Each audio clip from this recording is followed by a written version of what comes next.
Можно ли е партијата деновиве да излезе со цврст став и да ги повика своите членови и симпатизери да излезе да гласаат или да бойкотираат на референдумот? Што можеме да очекуваме? Можеме да очекуваме единствено повторување на јасниот партиски став кој што го кажаме, кој што сметаме дека е доволно прецизен и доволно концизен, кој што остава буквално на сите граѓани на Република Македонија, за кој што веруваме дека се доволно свесни во која ситуација се наоѓа нашата држава, така и да одлучат на 30 септември. А дали мислите дека некои луѓе кои што се во дилема што да прават, ќе им помогне ако има, да речеме, цврст став од партијата ВМРО-ДПМН, па да им се даде некоја насока по која што ќе се ориентираат? Прво само да напоменам дека она што кажавме, сметаме дека е доволно цврсто, дека е исправно, бидејќи како што многу пати кажавме, прашањето за името на Република Македонија, за идентитетот, за јазикот и за се останато за кое што се зборува во капитулантскиот договор кој што Заев и владата на СДСМ го подпиша, е токму она што го кажавме. Во однос на вториот дел на вашето прашање, ние веќе по неколку месеци сме на терен, каде што буквално се обидуваме со секој граѓанин да се видиме, да поразговараме со него, при што го објаснуваме договорот за оние кои што не им е доволно познат или оние кои што имаат дилеми, се обидуваме да ги разјасниме, но сепак ќе кажам, оставаме на самите граѓани да одлучат како ќе постапат на 30 септември. Уште еднаш можам само да повторам она што е неколку пати кажано, дека сметаме дека граѓаните најпрво треба, користејќи го својот разум, а исто така и слушајќи го своето срце, да донесат исправната одлука за нивното постапување на 30 септември, на денот на гласањето за референдумот. Како човек од врвот на партијата, ме интересира вашиот став или коментар на тоа што се случува, дека високи представници на партијата ВМРО-ДПМН или луѓе кои што се блиски до партијата, кои што барем важат блиски до партијата, излегува со став дека сепак треба да се излезе да се гласа на референдумот, без разлика дали ќе се гласа за или против. Пред објавувањето на нашиот официјален став, секој излегуваше, односно неколку луѓе излегува кои што јавно кажаа кој е нивниот личен став. Меѓутоа, по соопштувањето на официјалниот став на партијата, очекувам од сите, особено оние кои што се нели во овој момент во раководството на ВМРО-ДПМН, значи да го почитуваат ставот кој што едногласно беше усвоен од страна на Централниот комитет на партијата.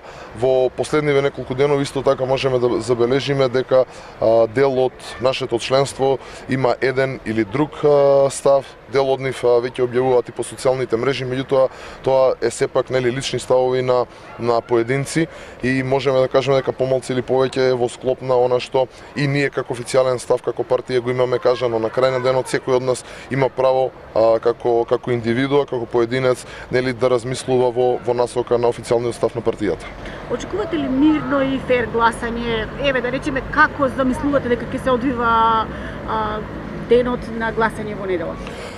Видете, после сите оние изјави кои ги слушнавме од страна на Заев, особено изјавата каде што тој јавно повикува да има подкуп, да се даде парична награда од страна, особено од страна на приватните компании, со цел да се мотивираат на гласачите да излезат, има доста шпекулации или, ајде да кажам, неофицијални информации дека подготвуваат нешто. Лично не би сакал да верувам во тоа, бидејќи сепак треба да се остави на граѓаните слободно, нивната слободна волја и нивното постапување да го искажат на 30 септември. Било тоа да биде со излегување, односно не излегување на гласање, или доколку биде со излегување како слободно би ја кажале, односно би изразиле својата волја.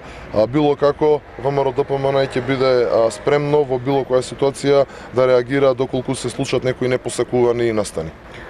Дали како партија ќе ги поддржите резултатите од гласањето, без разлика нели какви ќе бидат тие, дали ќе бидат повеќе од граѓаните или избирачите да гласале за или против? Веќе го соопштивме нели нашиот став. Првен да почекаме да видиме како ќе помине 30 септември, се надеваме дека ќе помине во една мирна демократска атмосфера каде што граѓаните ќе бидат оставени слободно да одлучат како ќе постапуваат на самиот ден на гласањето.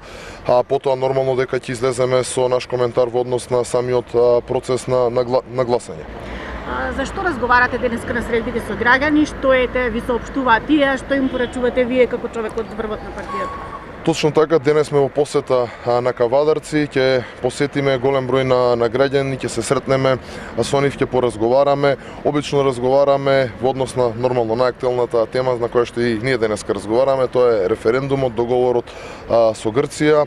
Дел од луѓето слободно и јасно искажуваат кои се нивните ставови и мислења, со дел разговараме во однос на некои спорни, помалку или повеќе за нив делови од договорот со Грција. Така да најчесто во таа сфера се сведува разговорот, иако неретко се случува граѓаните оптоварени од секојдневието да нели нормално отворат и темите кои што се однесуваат на секојдневното живење, на економијата во овој регион овде во Кавадарци и Кавадаречко, исто така во однос на земјоделието и слично. Какви резултати очекувате вие лично, каков исход во неделя? Имајќи предвид дека во последните два изборни циклуси, доколку ги погледнеме бројките и доколку направиме вака една проста математика, можеме да забележиме дека гласовите кои што ги освојувале СДСМ и вклучително сите останати политички субјекти без ВМРО ДПМН се движат во некоја бројка која што е далеку од бројката која е потребна за исполнување на потребниот цензус, така да не гледам како. Тоа го базирам не само врз основа на бројките, туку и расположението меѓу граѓаните. Еве во овој период од 2-3 недели посетив најмалку 20 на различни града. Не гледам како власта планира воопшто да се доближи блиску до бројката од над 900.000 излезени за потребниот цензус, така да мојот личен став и моето лично видување е дека ќе бидат доста далеку од исполнување на таа бројка, што би значило дека референдумот ќе биде неуспешен, без разлика што тие гледаме дека особено во последниот период повторно преку разни шпекулации и манипулации се обидуваат да представат дека ќе биде важно да се види колку од тие кои би излегли би гласале за. Уште еднаш тука само ќе ги подсетиме дека првиот од кумулативните услови за успешен референдум е токму да има цензус од над 903 и некој гласач плюс, така да доколку овој услов не е исполнет, референдумот е неуспешен и дополнително останатите кумулативни услови воопшто и нема да имаат никакво значење. Со оглед на тоа што се слушаат повеќе ставови, што ќе кажете вие, дали има криза во партијата? Во ВМРО ДПМН? Да.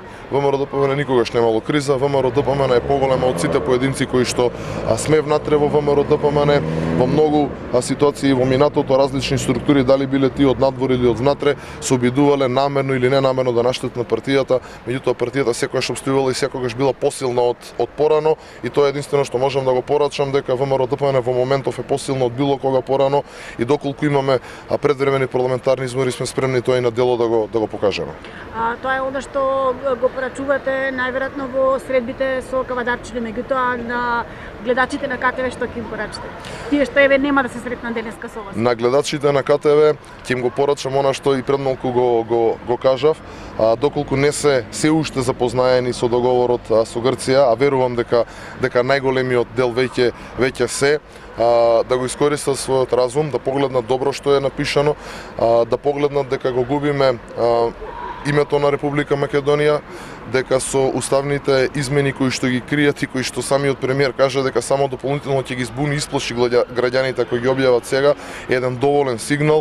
Го губиме идентитетот, го губиме јазикот, го губиме институционалниот идентитет, што исто така многу битно, така да во овој сегмент да го потребат разумот и на крај сепак врз основа на она што им го кажува срцето, така и да постапат на 30 септември.